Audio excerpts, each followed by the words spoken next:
제가 주보에 써드린 대로 다시 창세기 22장 1절 말씀 같이 한번 소리내서 천천히 한번 읽어봅시다. 시작. 2일 후에 그일 후에 하나님이 아브라함을 시험하시려고 그를 부르시되 아브라함아 하시니 그가 이르되 내가 여기 있나이다. 하나님께서 아브라함에게 이삭을 번제로 드리라 하신 그 명령은 근본적으로 시험이에요. 시험, 테스트. 그래서 제가 창세기 설교를 할 때 창세기는 시작일책이라고 했죠. 그래서 이 히브리어 동사는 신기하게도 3인칭 남성 단수 과거형이 기본형인데, 그래서 항상 그가 무엇을 했다 이게 기본형이에요. 그래서 그가 시험했다. 동사에 명사로 들어가는 거예요. 그가 시험했다. 이 단어가 뭐냐면은 굉장히 한국말은 기는데 히브리어로는 나사예요. 나사. 그래서 이 나사라는 단어가 성경에 처음 나오는 데도 역시 이 창세기 22장 1절입니다. 하나님이 우리를 성장하도록 하시기 위해서 그 모든 단계마다 반드시 그 신앙의 성장에 따른 훈련이나 시련이나 시험 등을 주시는 거예요. 우리가 어떤 물건을 만들어서 내놓을 때에도 그것을 시험해 보지 않은 거라면 신뢰할 수 없습니다. 그렇다면 하나님께서 아브라함에게 이삭을 번제로 드리라 라고 그런 시험을 하신 것의 근본 의미가 어디에 있을까요? 그 말씀이 바로 12절입니다. 12절 말씀을 보면 그 답이 뭐라고 나와 있냐면 아브라함이 하나님을 경외하는 것을 알기 위함이다 라고 했습니다. 이처럼 성경에서 성경 창세부터 계시록까지 가장 중요한 말씀을 하나 고르라면 인간과 우리와 하나님과의 관계를 설정하는 가장 중요한 한 단어를 고르라면 그것이 바로 뭐냐면 하나님을 경외하는 것. 하나님을 경외하는 것. To fear God. 하나님을 경외하는 것이 모든 것의 근본이 되는 것입니다. 하나님을 경외하는 것은 하나님과 인간 사이의 근본적 관계를 설정합니다. 자, 그런데 하나님이 사람하고 어떤 관계가 이루어지려면 하나님이 사람에게 오셔야 돼요. 사람이 하나님께 갈 수 없기 때문에 하나님이 사람에게 오시고 그 다음에 하나님이 사람에게 오셔서 우리가 하나님을 그대로 받아들일 수가 없기 때문에 하나님이 당신을 우리에게 맞춰 주셔야 돼요. 맞춰 주시고 조정해 주셔야 돼요. 우리 인간의 수준처럼 낮추어 주셔야 됩니다. 그러면 하나님께서 왜 굳이 사람에게 오셔서 관계를 형성하시는 근본 이유는 무엇일까요? 그것은 하나님께서 하나님의 일을 하시되 사람과 함께 하려고 그 일을 그렇게 하시는 것입니다. 그것을 성경은 하나님의 왕국이라고 하는데요. 하나님은 그것을 하실 때 사람에게 무엇을 같이 하자고 하실 때 사람의 필요에서부터 출발해요. 우리의 필요, 우리의 니즈가 없다면 하나님과 우리가 관계가 형성이 안 되니까 우리가 필요한 것을 채워주시면서 그 일을 시작하시는 거예요. 그래서 우리가 그동안 보았던 아브라함과 사라의 경우는 아브라함과 사라 머릿속에 딱 두 가지 생각이 제일 중요한 게 있는데 그게 뭐냐면 첫 번째는 뭐겠어요? 아들, 두 번째는 땅입니다. 근데 아브라함이 사라가 정말 좋아하는 거 우리도 좋아하는 겁니다. 땅이 그게 오늘날로 말하면 뭐냐면 그게 재산이에요. 재산, 돈. 그리고 자녀. 자녀하고 돈 하면 가장에 있습니다. 그것을 이 땅을 일시에게 주리라는 약속을 통해서 출발을 합니다. 그래서 창세기 22장 20절까지도 하나님은 아브라함과 사라에게 땅에 대한 것은 말로만 주셨어요. 말로만 내가 준다 하시고 안 주세요. 약속만 있는 거야. 그런데 후손에 대해서는 준다 약속하시고 가나안에 들어오고 난 후에 25년 만에 그 이삭이 태어남으로 그 약속이 분명하게 실현되었습니다. 자, 그동안 아브라함은 기다리다 못해 하갈을 통해서 이스마엘을 얻어서 이스마엘을 한 16년 정도 기르다가 이삭이 젖될 시기쯤 돼서 이스마엘과 하갈이 독립하게 되죠. 그러다 보니까 아브라함과 사라 그리고 그 사이에 독자 이삭만 있는 거예요. 그리고 이제 나이를 보니까 모르니까 이때의 나이를 보니까 대강 이때 이삭이 한 15살 정도 되었다고 한다면 그 시점에서 하나님은 청천벽력과 같이로 아브라함에게 그 이삭, 그 외아들, 그 사랑하는 외아들 이삭을 번제로 드리라고 요구하십니다. 왜 하나님은 아브라함에게 이 시험을 하셨을까요? 우리가 잘 생각해보면 이삭이 아브라함의 아들 이삭이 사라의 아들 이삭이 아브라함과 사라에게 더 중요합니까? 하나님께 더 중요합니까? 우리가 뭐라고 대답할 수 있겠어요? 똑같아요? 아니면 하나님께 더 중요해요? 아니면 사람에게 더 중요해요? 하나님은 아브라함을 택하시고 이삭을 낳게 하시고 이삭의 아들 야곱을 낳게 하셔 하나님은 온 세상에 하나님의 왕국을 세우실 계획을 이삭을 통해서 하시는 거예요. 그러니까 이 이삭이 아브라함에게 중요한 것 이상으로 하나님에게 중요합니다. 그러니까 우리가 다 알듯이 하나님이 정말 원하시는 것은 이삭을 번제로 드리라고 요구한 것이 아닙니다. 하나님은 아브라함이 하나님을 경외하는 것을 그가 이삭을 번제로 드리는 행위를 통해서 드러내기를 원하셨습니다. 분명히 말씀드리건데 하나님은 이삭을 원하셨던 것이 아니라 아브라함을 원하셨던 것입니다. 하나님은 아브라함을 원하셨다는 것은 아브라함의 마음을 원하셨던 거예요. 근데 그 마음이 겉으로 드러내도록 하는 장치가 이삭을 하나님께 드리는 그 행위였던 거죠. 그래서 하나님은 이 오늘 본문을 쭉 읽어보니까 이삭을 드리는 아브라함의 마음만 받고 대신에 한 숫양을 준비하셨다고 해요. 제가 뉴올리언스 신학교 아직 학생일 때 그때 제 나이를 따져보니까 39살이었어요. 그때 우리 교회 처음 리더라이브 교회 처음 와서 설교했던 것 중에 하나가 여러분이 아무도 기억 안 하실지 모르지만 그때 설교했던 것 중에 하나가 이 본문을 가지고 설교했는데 제가 그때 뭐라고 설교했냐면 이렇게 설교했어요. 아브라함이 이삭과 함께 모리아산의 이쪽 등섬을 이렇게 올라가고 있을 때 이삭의 아버지에게 불과 나무는 있지만 번제할 어린 양은 어디 있습니까? 라고 할 때 아브라함이 뭐라고 대답했어요? 번제할 어린 양은 하나님이 친히 준비하시리라 라고 그 대답을 할 때 아마도 아브라함의 그 믿음의 눈으로 그 산의 맞은편 저쪽 편 쪽에 그 등성으로 하나님께서 숫양을 데리시고 또 올라가는 그 그림을 아브라함이 아마 보았을 수도 있다라고 제가 나름대로 성경을 해석해서 그렇게 그림처럼 묘사해 보았습니다. 기억나세요? 제가 이런 거 한 거? 네? 노지선 기억하십니까? 이게 24년 전에 제가 한 거입니다. 자, 그러면 아브라함이 이 시험을 통과하기 이전에 아브라함과 이 시험을 통과한 이후에 아브라함은 어떻게 더 성숙해졌을까요? 그래서 아브라함은 그 경험을 하고 난 뒤에 자기가 하나님께 이삭을 바쳤던 그곳, 하나님께 숫양을 주셔서 이삭을 대신해 바쳤던 그곳에 그 지점의 이름을 여호와 이레라는 그러한 명칭으로 그 지점을 불렀습니다. 그래서 저는 오늘 설교의 제목을 여호와 이레라고 하는데요. 이 여호와 이레는 히브리 단어인데 그것을 그대로 음을 번역하면 여호와 이레고 그걸 영어처럼 그 의미를 번역하면 여호와께서 준비하실 것이다. 여호와께서 예배하실 것이다. 이런 의미가 되는 것입니다.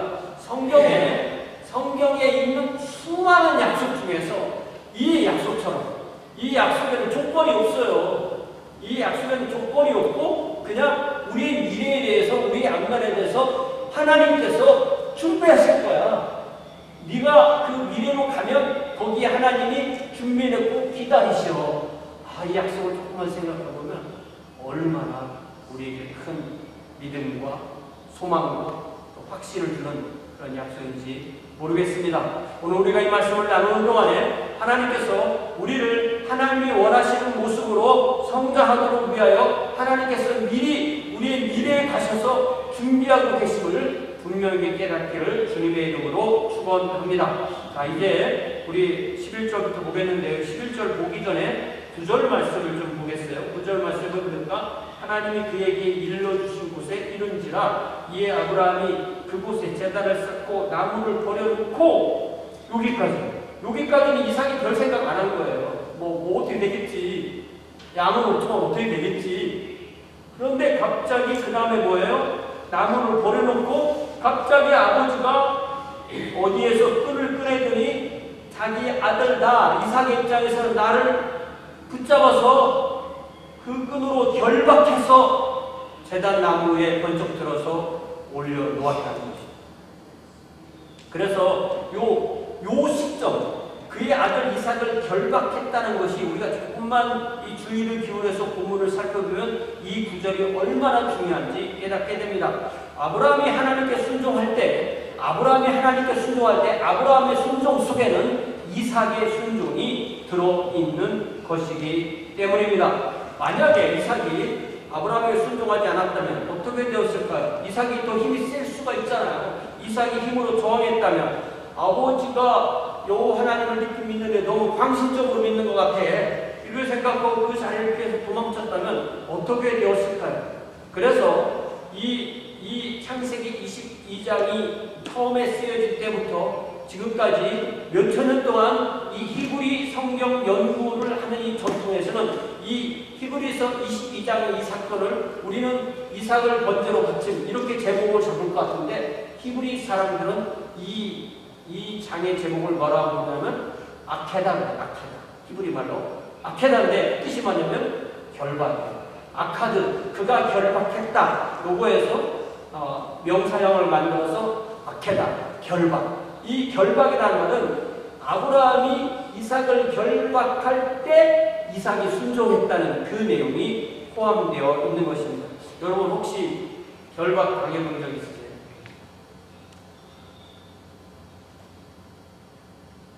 수박 잡은 적 있으세요? 아니 밥 잘 먹고 뭐 결혼식에서 우리 목자들 불러다가 초청해서 밥 잘 먹고 갑자기 저를 묻는 거야. 진짜 묶였는데 제가 막 화를 내고 소리 지르더라고 풀어주더라고. 우리 집에서 왜 한국 사람들 그런 장난하는 거야? 아주 못된 장난. 제가 조금만이라도 여러분도 마찬가지겠지만 결박 당한다고 생각해보세요. 이미 호흡이 가빠지고 이미 죽을 것 같다는 생각이 드는 게 그만큼 무슨 게 결박이에요. 사람 뒤로 결박해서 눕혀놓으면 일어날 수가 없어요. 그렇게 죽겠다는 생각이 드는 것이 결박이에요. 그래서 아브라함이 이삭을 결박해서 제단 나무 위에 하늘을 향하여서 이렇게 눕혀놓고 칼을 높이 들어서 이삭의 목을 겨누었을 때 이삭은 그때 어떤 생각, 어떤 상태였을까요? 이삭은 그 순간에 이미 죽음을 체험한 것이 아닐까요? 아브라함의 칼이 이삭의 목에 내려 꽂히면 이삭의 대동맥에서 피가 용솟음 치며 이삭은 곧 죽음에 이르게 됩니다. 피가 다 흘러나오고 제단의 나무에 불을 붙여 이삭을 온전히 태우면 번제가 온전히 드려지게 되는 것입니다. 이런 면에서 이삭의 순종은 하나님의 독생자 예수 그리스도의 순종을 예표하는 것입니다. 그러나 우리가 성경을 잘 알듯이 실제로 이루어진 행위는 이삭이 결박당하고 나무 위에 눕히고 아브라함의 칼을 들어 이삭을 죽이려고 했던 거기까지였어요. 그 순간에 우리가 11절 말씀에 있는 것처럼 여호와의 사자가 하늘로부터 개입하셔서 여호와의 사자가 얼마나 다급한지 아브라함의 이름을 2번 부릅니다. 아브라함아, 한번 부르게 해라. 아브라함아. 그러니까 히브리 말로 하면 아브라함 이렇게 했겠죠. 2번이나 부르는 것입니다. 그럴 때 아브라함이 내가 여기 있나이다. 근데 우리가 오늘 이 본문 22장 1절부터 19절까지 잘 보면 내가 여기 있나이다, Yes, here I am, 이런 표현이 3번이나 1절에 하나님께 내가 여기 있나이다 했죠. 그 다음에 7절에 아들이 이삭이 아브라함 부를 때 아들아 내가 여기 있노라. 한국말은 이제 존댓말을 써서 있지만 똑같은 말인 거예요. 그리고 또 11절에서 천사가 아브라함의 이름을 2번 불렀을 때 내가 여기 있나이다라고 말하면서 세 번이 나와요. 세 번. 뭐라고요? 내가 여기 있나이다. 이걸 히브리어로 히넨이라고 해요. 뭐라고 한다고요? 히넨이. 이게 이제 굉장히 유명한 히브리 말이에요. 왜냐하면은 오늘날 히브리 사람들이 거의 한 2,500년 동안 히브리어를 안 썼어요. 못 썼어요. 그러다 이제 근대 이스라엘 독립하면서 히브리어를 다시 찾아서 발음을 다 다시 만들어서 히브리 말을 지금 쓰거든요. 이스라엘 사람들이. 그때 전화 받을 때 전화를 딱 받을 때 하는 말이 히넨이에요. 히넨. 우리 뭐라고 말해요? 여보세요? 하면 뭐라고 해요? 여보세요? 그러죠? 네? 좀 이상하잖아. 여보세요? 하면 예 그래야 되는데 여보세요? 우리도 여보세요 그러잖아요. 근데 이 사람 뭐라고 한다고? 상대방이 딱 전화를 오면 뭐라고? 히넨이 뭐예요? Yes, I am. Yes, here I am. 그렇게 대답을 딱 하는 것입니다. 그러니까 우리가 예를 들면 아내가 저한테 말을 하려고 하면은 제가 계속 말하려고 딴청 비우면 히넨이가 아닌 거예요. 히넨이는 뭐예요? 하던 일을 딱 멈추고 말하는 사람의 눈을 바라보면서 입을 바라보면서 귀를 딱 쫑긋하면서 내가 지금 모든 일을 멈추고 당신의 말을 기다립니다 하는 것. 모든 것을 멈추고 말하는 일에 집중하는 것. 만약에 우리가 이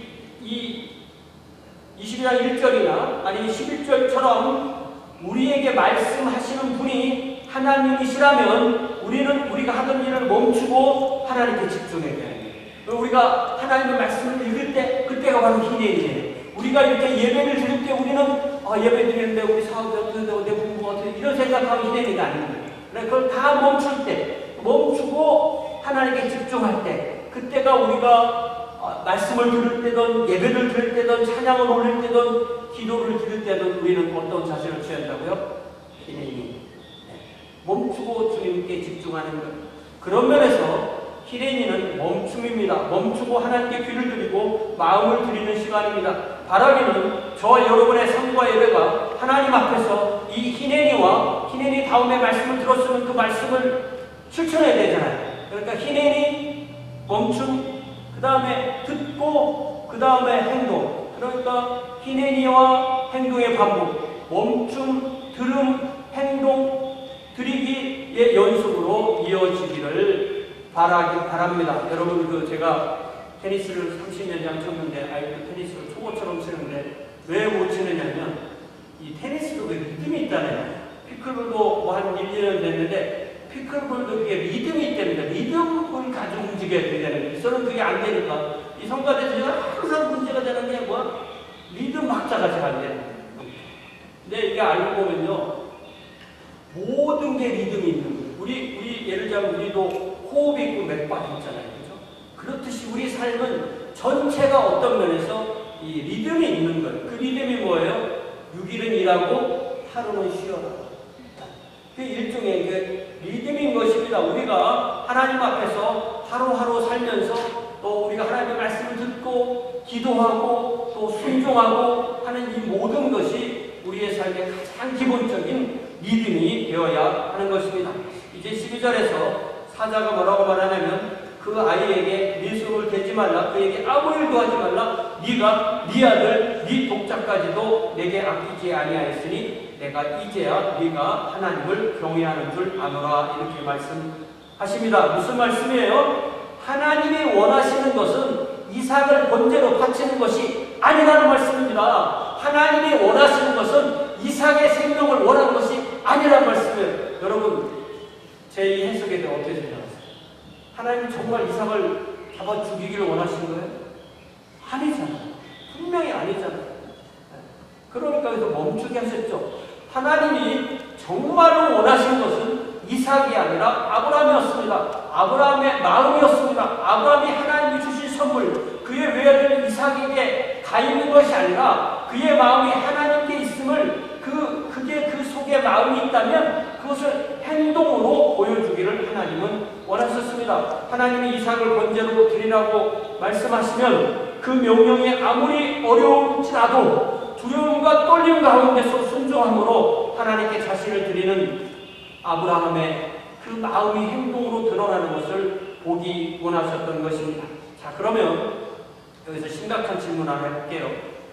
하나님이 아브라함에게 이 시험을 주셔서 아브라함이 이 시험을 통과했어요. 그러면 하나님이 그 시험을 주시고 아브라함이 그 시험을 통과하고 하나님이 그 뒤, 그러니까 아브라함이 시험을 통과하기 이전의 하나님, 아브라함이 시험을 통과한 이후의 하나님, 하나님이 뭘 경험하셨어요? 하나님은 이 경험으로 변하셨어요? 그렇게 생각하지 않습니다. 왜? 하나님은 전지전능하신 분이기 때문에 이전과 이후에 변화가 있다? 하나님은 인류 역사 동안에 계속 하나님도 변하고 성장하신다? 이런 신학도 주장하는 사람이 있어요. 근데 저는 그 근본적으로 동의하지 않습니다. 하나님은 전지전능하시고 완전하시기 때문에 하나님이 이 일을 통해서 변하신 것이 아니라는 거예요. 그러니까 그렇게 하지 하나님은 이 일 이전과 일 후에 근본적으로 새롭게 변화하신 것은 없지만 그럼에도 하나님은 뭐라고 말씀하시냐면 내가 이제야 네가 하나님을 경외하는 줄 아는 건 무슨 말이에요? 거꾸로 말하면 내가 이전에는 몰랐었다는 말이 되잖아요. 하나님이 정말 그런 뜻으로 말하신 건지 이게 심각한 해석사의 문제가 있잖아요. 제가 뭘 문제 삼는지 아세요? 네, 이거 잘 생각해보자고요. 이게 왜 그러냐면 여기뿐만 아니라 성경 전체, 인간의 역사 전체, 어떤 인간도 하나님과 이렇게 관계를 맺으려면 인간 대 인간의 관계는 대등한 관계잖아요. 근데 하나님과 우리의 관계는 우리가 하나님을 다 담을 수 없어요. 하나님이 우리와 소통을 하시려면 하나님이 우리와 무엇을 하시려면 항상 하나님 쪽에서 우리한테 조정을 해줘요.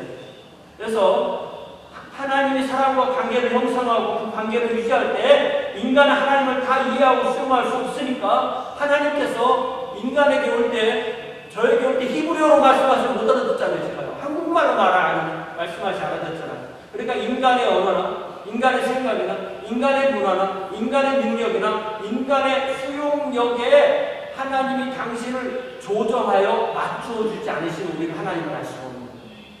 이것을 신학자들이 뭐라고 말하냐면 divine accommodation. 네, 요 말을 한국말로 뭐라고 번역할지 좀 마땅치 않은데 하나님의 조정, 하나님의 이렇게 낮춰주심, 하나님 우리에게 이렇게 낮춰주심으로 이해를 해야 되는 거죠. 그러니까 하나님께서 이렇게 당신을 낮추어서 우리에게 오신 목적은 우리랑 같이 여기에 있기 위함이 아니라 우리를 데리시고 하나님이 원하시는 곳으로 끌어가시기 위함입니다. 그래서 하나님께서 아브라함에게 이 일을 통하여서 하나님이 변하신 것이 아니라 아브라함이 변하게 된 거죠.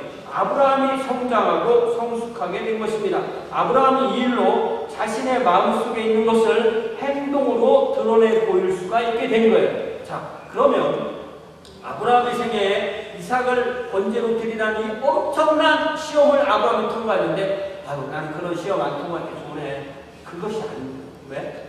우리의 매일의 삶은 사실은 작은 시험 때로는 큰 시험 때로는 더 큰 시험의 연속이기 때문입니다. 우리의 모든 삶은 우리의 마음에 있는 것이 드러나는 과정이에요. 사실은 마음이 없으면 아무것도 되지 않지만 마음으로 되는 것도 마음만으로 되는 것도 아무것도 없으면 다시 말씀드릴게요. 많이 듣고 있다. 다시 얘기해요. 마음이 없으면 어떻게 된다고요? 그러나 마음만으로도 어떻게 된다는 얘기예요? 마음이 있고 그것이 행동으로 옮겨질 때 그게 바로 우리의 삶이에요. 그러니까 기도해야지. 그 뭐예요? 기도해야지라는 마음이 없으면 기도를 못해요. 그러나 뭐가 있었다는 맨 처음에? 기도해야지. 그런데 기도해야지라는 그 마음만으로는 안 되는 거예요. 어떻게 해요? 실제로 기도를 해야지. 그러니까 기도도 행동이고 사랑도 행동이고 따스한 말 한마디 하는 것도 행동이고 결국 이 마음을 삶으로 옮기는 것, 이것이 바로 마음을 행동으로 옮기는 것, 이것이 바로 우리의 삶인 것입니다. 하나님은 아브라함에게 이삭을 번제로 드리라는 시험을 주심으로 아브라함의 속마음을 온전히 하나님께 드리도록 하셨습니다. 조금만 생각하면 우리가 가지고 있는 것 중에 하나님께서 주시지 않은 것은 하나 없습니다. 우상이라는 게 뭐냐면 우상을 여러 가지로 정의할 수가 있지만 우상은 하나님이 주신 것을 하나님으로 만드는 거예요. 그래서 하나님은 아브라함을 하나님의 보수로 삼기 위해서 아브라함에게 하나님의 수준을 요구하신 거예요. 그러니까 우리가 일생 동안 나는 이제 예수님을 잘 믿다 보니까 아브라함의 수준에 도달했어. 이렇게 될 수도 있고 그렇게 안 될 수도 있어요. 우리 일생 동안 우리가 어느 정도 성숙할지는 잘 모르지만 우리는 분명히 성경에서 우리에게 요구하시기를 우리는 하나님의 온전하신 같이 온전해라. 예수 그리스도의 장성한 분량까지 성장해라. 성령의 인격을 이루고 성령의 열매인 사랑을 맺을 수 있는 그러한 성도가 되라고 성경은 우리에게 요구합니다. 그러기 위해서 우리는 우리에게 주어진 모든 것을 우상으로 삼는 대신에 오직 하나님만 사랑하고 하나님을 경외하는 나라의 삶을 살아야 되겠다는 이 깨달음이 이 말씀을 통해서 나오게 되는 것입니다. 자, 13절을 봅시다. 이삭을 우리가 막 이걸 좀 생각해 봐야 돼요. 그 다음에 뭐겠어요? 결박을 풀어줬겠죠. 이삭의 결박을 풀어주고 이삭을 제단에서 내려놓고 정말 히브리서 11장 9절 말씀대로 이삭을 죽은 자 가운데서 도로 받은 후에 아브라함과 이삭은 얼마나 서로 감사했을까요? 둘의 얼굴에는 온통 눈물과 땀이 범벅되었을 것입니다. 이제 아브라함이 고개를 돌려 뒤를 돌아다 보니 수풀에 한 숫양이 걸려있는 거예요. 이 숫양이 하나님이 이삭을 대신하여 받으시기로 준비하신 바로 그 희생 제물입니다. 아마 이 숫양은 정확하게 딱 올라오다가 그 시점에 아브라함 딱 부르실 그 시점에 딱 걸렸을 거예요. 안 그랬으면 그 전부터 걸려 있었으면 시끄러워서 어떻게 못하잖아요. 그 타이밍을 잘 생각해 보자는 거죠. 자, 아브라함은 그 숫양이 하나님이 그를 위해서 이삭을 대신하여 받으신 어린 양, 하나님이 친히 준비하신 어린 양임을 즉각적으로 아는 거예요. 이삭이 불만하고 있거니와 번제할 어린 양은 어디 있나이까라고 묻고 아브라함이 내 아들아 번제할 어린 양은 하나님이 자기 위하여 친히 준비하시리라고 믿음으로 열린 대답을 한 것이 이렇게 결과로 드러나게 된 것입니다. 아브라함은 어쩌면 자신이 이삭을 데리고 모리아산 이쪽 면을 오를 때 하나님이 숫양을 데리고 모리아산 저쪽 면을 오르기를 마음속으로 간절히 소망하면서 그런 말을 했을 수도 있는 것입니다. 여러분, 이 번제라는 것은요, 조금만 생각해보면 이게 최소한 1시간 이상이 걸리는 거예요. 레위기 1장에 번제에 대해서 자세히 나와 있는데 레위기 1장을 근거로 보면 번제는 번제, 예를 들면 소 한 마리를 번제로 드리려면 그 제물에 가죽 있잖아요. 가죽하고 오물 빼고는 나머지 전체를 불로 태워서 하나님께 향기로운 그 향기를 드리는 제사인데요. 먼저 예배자가 희생 제물의 머리에 안수함으로 자기의 모든 것을 그 희생 제물에게 전가하고 그 다음에 예배자가 직접 칼로 목을 베어서 제물을 죽이고 피를 받아서 제단에 온전히 뿌리고 그 다음에 가죽을 벗기고 적당하게 각을 떠서 제단에 올려놓고 불을 살려서 하나님께 향기로운 냄새를 드리는 거예요. 아마 아브라함과 이삭이 함께 번제를 드리는 것이 이번이 처음이 아니었을 것입니다. 그러나 이번은 그 숫양이 자기가 죽어야 될 그 자리에서 대신 죽고 자기가 불타야 될 그 불 속에서 불타는 것을 보고 이삭은 무슨 생각을 했을까요? 아브라함은 또 무슨 생각을 했을까요? 여러분, 우리가 태어날 때부터 지금까지 사는 모든 삶은 외우세요. 무조건 외우세요. 모든 삶은 대속의 희생 때문에 우리가 사는 거예요. 저는 이거 깨닫고 얼마나 놀랍니다. 이게 뭐냐면 우리는 다 소비자예요. 소비가 뭐예요? 먹고 소화한다는 거예요. 그죠? 뭐냐면 내가 살려면 누군가 죽어야 돼요. 그런 생각 해보셨어요? 여러분 고기 드세요? 내가 고기는 드는데 걔는 안 죽었다 이러고 있습니까? 내가 쌀을 먹었는데 걔는 안 죽었다 이러고 있을 수 없어요. 내가 산다는 것은, 내가 근본적으로 산다는 것은 누군가 나중에 죽는다는 거예요. 근본적으로 모든 살아있는 존재는 그렇기 때문에 대속물이 필요한 것입니다. 온전한 생산자는 엽록소에서 탄수화물을 만드는 생명체뿐입니다. 나머지 모든 생명체는 그 탄수화물을 가진 생명체를 먹고 삽니다. 그래서 한 생명은 다른 생명체를 먹고 삽니다. 그래서 모든 생명체는 대속하는 생명체에 의존해서 삽니다. 소비하지 않는 생명체는 없습니다. 에너지를 쓰는 것을 소비라고 하는데 우리는 소비, 소화 같은 말이잖아요. 그래서 음식이 우리 생명을 연장해 준다면 영적인 양식은 주님께서 우리에게 영적 생명을 계속해 주기 때문에 우리가 살고 있는 거예요. 그러니까 내가 음식을 통해 살듯이 내 영적인 생명은 주님께로부터 온다는 것입니다. 여러분 요한복음 6장을 찾아보세요. 요한복음 6장에 보면은 오병이어의 기적 후에 우리 주님께서 아주 긴 말씀을 해주시는데, 이 말씀을 듣고 어렵다 사람들이 막 헷갈리고 그랬는데 어려운 거 없어요. 여러분 우리 다 읽을 수 없으니까 요한복음 6장 53절부터 57절까지 같이 한번 읽어보는 거예요. 요한복음 6장 몇 절이요? 53절, 예수께서 이르시기부터 시작 53절부터 57절까지 쭉 같이 한번 읽어봐요. 시작. 내가 진실로 너희에게 이르노니 인자의 살을 먹지 아니하고 인자의 피를 마시지 아니하면 너희 중에 생명이 없느니라. 내 살을 먹고 내 피를 마시는 자는 영생을 가졌고 마지막 날에 내가 그를 다시 살리리니 내 살은 참된 양식이요 내 피는 참된 능력이로다. 내 살을 먹고 내 피를 마시는 자는 내 안에 거하고 나도 그의 안에 거하나니 살아계신 아버지께서 나를 보내시에 내가 아버지로 말미암아 사는 것 같이 나를 먹는 그 사람도 나로 말미암아 살리라. 분명한 것입니다. 그러니까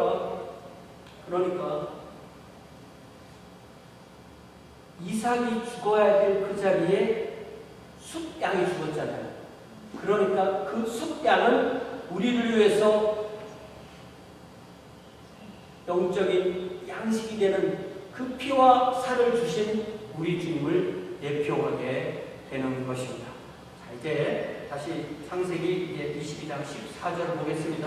14절에서 아브라함은 그 모리아 산에서 바로 제단을 쌓아서 번제를 드렸던 그곳을 이름을 짓는 거예요. 기억하려고, 이 모든 사건을 기억하려고. 그 이름이 뭐예요? 여호와 이레. 여호와께서 준비하실 것이다. 그래서 창세기 화자는 이 시점에서 뭐라고 말하냐면, 그러므로 오늘날까지 창세기를 말하는 이 나라이트가 말을 하면서 지금도 여러분이 말을 하기를 여호와 산에 가면 거기에 준비되어 있을 것이다 라고 말하지 않습니까? 라고 말을 했다는 것이에요. 그렇기 때문에 우리의 믿음은 우리의 과거, 현재, 미래 모든 것과 관련되어 있고, 특별히 우리의 미래는 아직 오지 않았지만 우리의 미래에 대한 지금의 소망, 이게 중요한 거죠. 미래는 아직 안 왔어요. 그러나 그 미래에 대한 기본적인 소망, 그러니까 과거를 잘 이해하고 현재 하나님과 국도라에서 있고 미래에 대한 소망을 가지는 이 과거, 현재, 미래를 상징적으로 말할 수 있는 히브리어 관용구가 3개가 있는데요. 첫 번째는 뭐겠어요? 에베네셀. 사무엘상 7장 12절에 사무엘이 돌을 세우고 하나님께서 여기까지 우리를 도우셨다. 그러니까 오늘 며칠이에요? 2024년 8월 18일까지 내 생애 동안에 하나님께서 여기까지 나를 도우셨다고 하고요. 에베네셀, 도움의 돈. 또 이사야 7장 14절, 마태복음 1장 14절에서 이사야 예언자의 예언처럼 하나님께서 지금 우리와 함께 계십니다. 그리고 우리 미래에 대해서 우리보다 먼저 미래에 가셔서 필요한 모든 것을 준비하시고 기다리시는 여호와 이레. 뭐라고요? 셋을 다시 하면 뭐라고요? 에베네셀. 그 다음 뭐예요? 임마누엘. 그 다음 뭐예요? 여호와 이레. 다시 시작. 에베네셀, 임마누엘, 여호와 이레. 이삭 대신에 수장을 준비하신 하나님은 온 인류를 위하여 어린 양 예수 그리스도를 때가 참에 하나님이 그 아들을 보내사 여자에게서 나게 하시고 율법 아래 나게 하신 것은 율법 아래 있는 자들을 속량하시고 우리로 아들의 명분을 얻게 하려 하시기라고 말씀하신 갈라디아서 4장 4, 5절 말씀처럼 우리를 하나님의 자녀와 하나님의 왕국 백성을 삼으시기 위해서 예수 그리스도를 우리에게 준비해 주신 것입니다. 이제 15절부터는 이제 우리가 다 앞에서 많이 봤던 말씀이기 때문에 간단하게 지나갈 수 있어요. 15절에 보니까 아브라함과 이삭이 그 숫 양을 번제로 드린 후에 이제 여호와의 사자가 두 번째 아브라함을 부르세요. 16절에 보니까 내가 나를 가리켜 맹세하노니 그래요. 하나님이 이제는 하나님의 사자가 아니라 하나님이 말씀하시는 건데 내가 나를 가리켜 맹세하노니 왜 그러냐면 하나님은 하나님보다 더 큰 분이 없기 때문에 누구를 의지해서 맹세할 수가 없는 거예요. 그래서 하나님은 나를 가리켜 맹세한다. 우리 하나님은 바로 이런 하나님이시죠. 하나님이 아브라함이 그의 외아들을 아끼지 아니하고 하나님께 드리는 것을 행동으로 드러낸 것을 보시고 이제 그에게 그동안 주셨던 그 약속을 다시 리어폼, 다시 확증하시는 거예요. 그 내용이 17절에 나오는데 우리 17절 시작. 내가 내게 큰 공을 주고 내 씨가 크게 번성하여 하늘의 별과 같고 바닷가의 모래와 같게 하리니 내 씨가 그 대적의 성문을 차지하리라. 이런 약속은 이미 하나님께서 아브라함과 사라와 이삭에게 누누이 주셨던 거예요. 그런데 더욱 이제 새롭게 이 약속의 말씀이 아브라함과 이삭에게 주어진 거예요. 하나님은 만일 실제로 번제로 이삭을 받으셨다 하더라도 다시 살리셔서 하나님이 하신 약속을 이삭에게 분명히 이루실 것이라고 아브라함 분명히 믿었기 때문에 이제 그 모든 것을 통과하고 이 말씀이 다시 주어지는 겁니다. 그리고 이삭도 그렇게 깨닫고 다시 확증하게 되는 것입니다. 18절 연속해서 시작. 또 멸시로 말미암아 천하 만민이 복을 받으니 이는 네가 나의 말을 준행하였습니다 하셨다 하니라. 여러분, 멸시로 말미암아 천하 만민이 복을 받으리라 했을 때 사랑하는 성도 여러분, 이 천하 만민이 복을 받았을 때 아브라함에게 준 복이 이 천하 만민이라는 말씀을 통해서 예수 그리스도 안에서 저와 여러분에게 이 복이 임하였다는 것. 다시 말하면 창세기 22장 18절의 이 천하 만민 속에 저와 여러분이 최정인과 김민숙이 여러분의 이름이 그 안에 들어있다는 것 믿으십니까? 이게 우리가 성경을 보는 방식. 성경을 보면 이게 보여요. 이 천하 만민에 내가 들어있구나 라는 것을 깨닫는 은혜를 체험하시기를 바랍니다. 우리가 우리의 믿음을 삶과 행동과 직원으로 옮길 때 또 우리만 이 복을 받는 것이 아니라 우리를 통하여 또 다른 천하의 사람이 이 아브라함의 복, 예수 그리스도 안에 있는 이 복음의 복에서 하나님의 백성이 되는 놀라운 복을 임하게 됩니다. 이제 19절을 보니까 아브라함과 이삭은 종들이 있는 곳으로 돌아갑니다. 그 넷은 다시 사흘쯤 남남 서쪽으로 계속 이동해서 브엘세바에 이르러서 거기에 거주하게 되었다고 해서 이제 19절까지 마치게 됩니다. 여러분, 제가 말씀을 마치면서 우리 야고보서 2장을 다시 한번 찾아서 보겠습니다. 야고보서 2장에서도 아브라함 얘기가 나오거든요. 아브라함 이야기를 야고보서에 보면 이게 무슨 말이냐 이렇게 생각이 돼요. 그런데 우리가 이처럼 창세기를 쭉 보고 창세기 22장까지 보고 난 뒤에 이 야고보서 2장 말씀을 보면 이게 그 말이구나라는 것을 깨달으시는 거예요. 자, 야고보를 한번 찾아보겠어요. 야고보가 몇 페이지에 나올까요? 야고보 2장 373면에 야고보 2장 21절부터 24절까지 한번 쫙 읽어봐요. 쫙 읽어보면 이게 그 말이구나라는 걸 알게 돼요. 시작 20절 시작. 우리 조상 아브라함이 그 아들 이삭을 제자리에 바칠 때 행함으로 의롭다 하심을 받은 것이 아니냐. 네가 보거니와 믿음이 그의 행함과 함께 일하고 행함으로 믿음이 온전하게 되었느니라. 이에 성경에 이른바 아브라함이 하나님을 믿으니 이것을 의로 여기셨다는 말씀이 이루어졌고 그는 하나님의 무엇이라는 칭함을 받았나니 이로 보건대 사람이 행함으로 의롭다 하심을 받고 믿음으로만은 아니라. 이게 무슨 말이냐면 우리는 믿음으로 곧 못 받아 이 말이 아니고 무슨 말이냐면 아브라함이 믿음으로 의롭다 하고 받은 것이 그의 행함으로 드러났다는 거예요. 그러니까 우리 속에 믿음이 참으로 살아있는 진정한 것이라면 겉으로 사랑이라든지 이런 행동의 열매로 삶의 열매로 드러난다는 것입니다.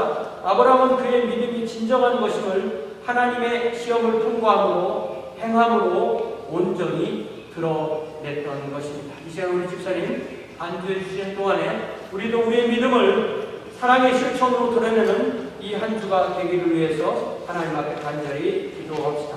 함께 기도합니다.